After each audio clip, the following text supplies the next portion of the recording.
Hey friends, today we're going to look at a plant that we can make tea from, and it has some medicinal properties. The first thing we're going to do is to explore those medicinal properties. So this is a pine tree.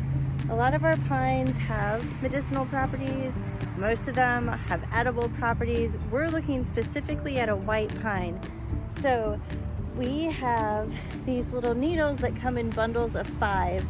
And that is kind of like everybody's trick to remember a white pine. So there's 5 fingers on your hand and there are 5 letters in white. So white pine. They're kind of the big fluffy looking ones. So we're gonna try to fill up a container with these and then we will be back. So we are going to focus on making sort of almost like a lotion or a salve from these white pine needles. And this is so easy.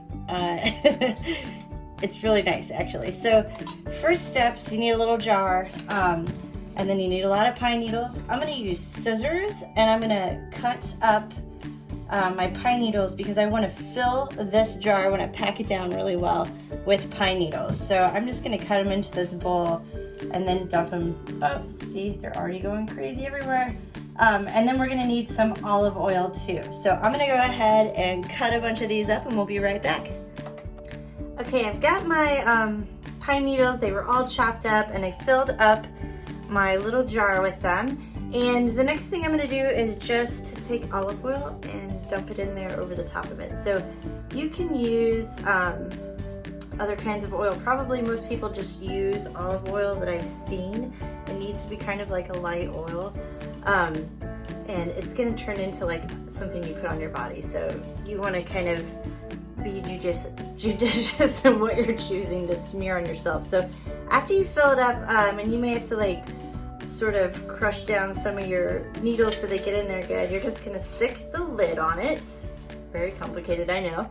And stick it into a cabinet for about a month. So every now and then you give it a little shake and agitate it, but then you're going to strain off the needles, and the oil you have left is really good for rubbing it into like sore muscles or like a foot rub or a little on your chest if you're kind of congested. So, and I do want to say, if you don't have a white pine tree, you can use almost any pine, but it needs to be like a true pine. So a red pine or something that's in that pine family. So make sure you do your due diligence on that research. But if you try this out, let us know how it works.